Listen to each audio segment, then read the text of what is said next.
Bonjour. Alors, l'intelligence artificielle, elle est vraiment partout. Ça change nos vies, nos boulots. Du coup, l'Europe a mis en place un truc important, l'AI Act. Aujourd'hui, on va essayer de décortiquer ça ensemble en se basant sur les textes officiels. Le but, c'est de piger la logique, les règles et ce que ça implique vraiment. Oui, bonjour. C'est vrai que c'est un texte assez dense, mais l'approche est intéressante, elle est basée sur le niveau de risque. En gros, il y a quatre catégories. Inacceptable, donc interdit. Haut risque, là c'est très encadré.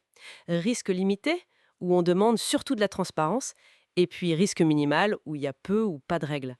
L'enjeu c'est clair, c'est protéger nos droits, notre sécurité, tout en essayant de pas trop freiner l'innovation, quoi. Ok, commençons par le plus dur alors. Les IA qui sont carrément interdites. C'est quoi ces lignes rouges? L'Union européenne a banni les pratiques qu'elle juge vraiment dangereuses. Par exemple, les systèmes qui manipulent les gens de manière nuisible, tu vois, genre exploiter les faiblesses liées à l'âge ou handicap, ça non. Ah oui, d'accord. Fini aussi la notation sociale généralisée par l'État, un peu comme ce qu'on voit, enfin ce qu'on imagine dans certains régimes. Et puis l'identification biométrique à distance, en temps réel dans la rue par la police, ça aussi c'est interdit, Interdit. totalement. Sauf. Sauf exception très très stricte, genre recherche de victimes, menaces terroristes, et même là, il faut l'accord d'un juge ou d'une autorité. C'est très encadré. Donc pas de reconnaissance faciale à tous les coins de rue, c'est ça l'idée? C'est l'idée générale, ah oui.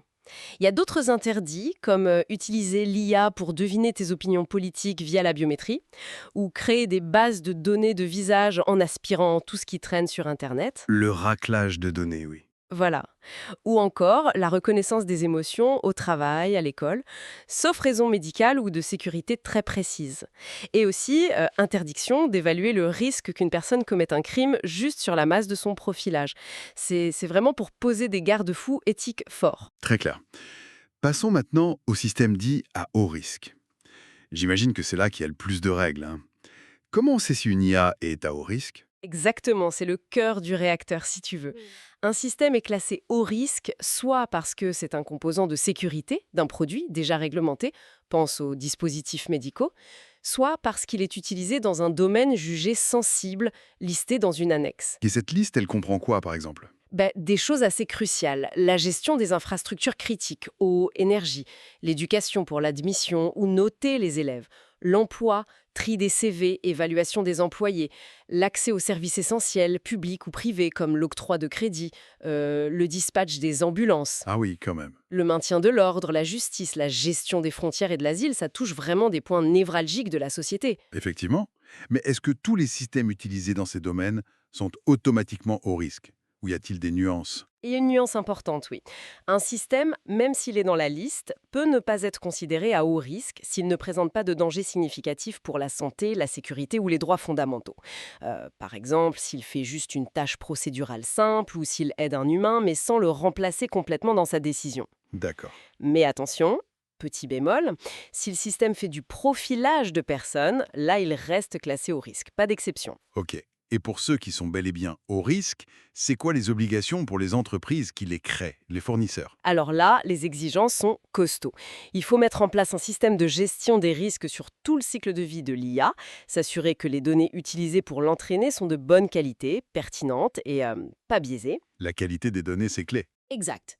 Fournir une documentation technique hyper détaillée, assurer la transparence pour que ceux qui l'utilisent comprennent comment ça fonctionne, permettre une supervision humaine efficace, garantir la robustesse, la précision, la cybersécurité, conserver les logs, les traces de fonctionnement, faire évaluer la conformité avant de vendre, et enfin s'enregistrer avec le système dans une base de données européenne. Voilà. C'est un sacré cahier des charges. Ça peut être lourd pour les PME, non? Tout à fait. Le texte en a conscience. C'est pour ça qu'il prévoit des mesures de soutien, notamment les bacs à sable réglementaires. Les sandbox, oui. Voilà. Ce sont des environnements où les entreprises, surtout les plus petites, les startups, peuvent tester leurs IA avec les autorités pour vérifier la conformité sans bloquer l'innovation. C'est une soupape si tu veux. Intéressant. Parlons maintenant des IA très polyvalentes, comme les modèles génératifs type ChatGPT. On les appelle comment dans le texte, Iki? Les GPAI, Oui, les IA à usage général ou GPAI en anglais, General Purpose AI. Elles ont un chapitre pour elles toutes seules. Les fournisseurs de ces gros modèles doivent donner une doc technique à ceux qui vont les intégrer ensuite. Ils doivent aussi avoir une politique pour respecter le droit d'auteur européen. Ça, c'est un point chaud. Ah oui, le droit d'auteur et l'entraînement. Exactement. Et surtout, ils doivent publier un résumé assez détaillé des contenus utilisés pour entraîner leur modèle. C'est une exigence de transparence assez forte. Et quid des modèles open source dans ce domaine? Ils ont droit à un peu de souplesse sur certaines obligations, comme la documentation technique, mais ils doivent quand même respecter le droit d'auteur et publier le résumé des données d'entraînement.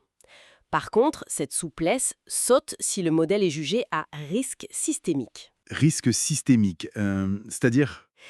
On considère qu'un modèle présente un risque systémique si son entraînement a demandé une puissance de calcul absolument énorme, il y a un seuil technique précis en FLOPS, ou si la commission le décide. Et ces modèles-là, open source ou pas, ils ont des obligations encore plus lourdes. Évaluation poussée, tests contradictoires, gestion des risques systémiques, surveillance des incidents, cybersécurité renforcée. En gros, plus t'es puissant, plus t'es responsable. C'est exactement ça. La transparence, on y revient toujours. Quelles sont les autres règles générales là-dessus? Le principe de base, c'est qu'on doit être informé quand on interagit avec une IA, sauf si c'est évident bien sûr. Les deepfakes, donc les images, vidéos, sons générés ou manipulés qui ont l'air réels, doivent être marqués comme artificiels, sauf exception, genre la parodie, l'art, D'accord. et pareil pour un texte généré par IA qui parle d'un sujet d'intérêt public. Il faut dire qu'il est généré par IA, sauf si un humain l'a relu et en prend la responsabilité éditoriale. Et pour faire appliquer tout ça, qui surveille? Qui pilote? Alors, il y a plusieurs étages. D'abord, un nouveau bureau européen de l'IA au sein de la Commission. Il aura un rôle clé, surtout pour les gros modèles JPI. Ensuite, un comité européen de l'IA avec des représentants de chaque pays membre. Et dans chaque pays, une autorité nationale désignée pour surveiller le marché localement, sans oublier le contrôleur européen de la protection des données pour les institutions de l'UE elles-mêmes. Et bien sûr, des sanctions financières prévues qui peuvent être assez lourdes pour dissuader. Bon, si on résume, l'AI Act, c'est une grosse ambition européenne pour créer une IA de confiance, avec des règles adaptées aux risques, des interdits clairs et beaucoup d'exigences de transparence. C'est tout à fait ça. C'est une tentative de trouver un équilibre. Mais la vraie question, et le texte le reconnaît lui-même en prévoyant des révisions régulières, c'est est-ce que cet équilibre entre protéger les citoyens et ne pas tuer l'innovation va tenir? Surtout face à une technologie qui évolue si vite. C'est un défi permanent, va falloir ajuster le tir constamment. C'est une affaire à suivre de très très près.